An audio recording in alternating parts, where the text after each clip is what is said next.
Sir sir এটা ধরেন।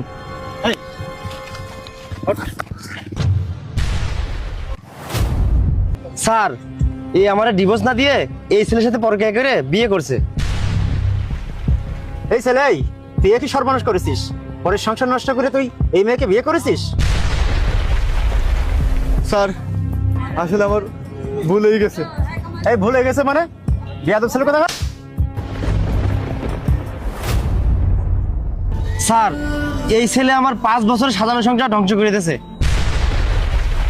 Sir আমরাও সংসার ধ্বংস করি নাই, বরং ওর সংসারে থাকাকালীন ও আমার জীবনটাই নষ্ট করে দিচ্ছে। আগে জানলে ওর মতো লোককে কখনো বিয়েই করতাম না। স্যার আমার কোনো দোষ নেই স্যার, আপনারা আমার ছেড়ে দেন স্যার। এই ছেড়ে দেবো মানে? ওদের দুজনের নামে এখন মামলা হবে। স্যার আমার কোনো দোষ নাই, সব দোষের। এর কারণেই আমি ওর সংসার ছাড়তে বাধ্য হইছি। আমার কারণে মানে? তোর জন্য আমি কি না করিনি?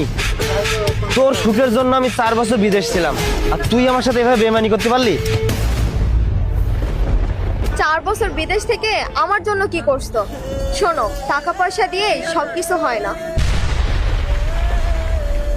আরে বেঈমান, 4 বছর বিদেশে কষ্ট করে সব টাকা আমি তোর পেছনে নষ্ট করেছি, আর তুই আমাকে এভাবে ধোকা দিলি?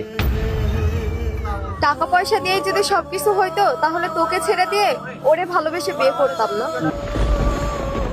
স্যার ও যদি এই ছেলেকে বিয়েই করবে তাহলে আমাকে ডিভোর্স না দিয়ে কেন বিয়ে করলো?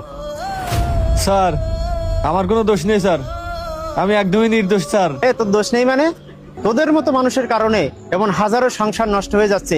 তুই ওর সংসার নষ্ট করে এই মেয়েকে আবার তুই বিয়ে করেছিস। তুই জানিস এই পরকীয়ার শাস্তি কি? স্যার এদের দুজনের থানায় ধরে নিয়ে যান। এদের দুজনের জন্য আমার সংসারটা ধ্বংস হয়ে গেছে।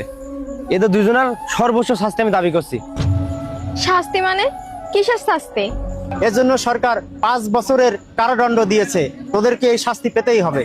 স্যার আমার ভুল হয়ে গেছে, এবারের মতো মাফ করে দেন। ভুল যেহেতু আপনারা করেই ফেলেছেন, এর শাস্তি তো আপনাদেরকে পেতেই হবে। চলুন দুজনেই থানায় চলুন।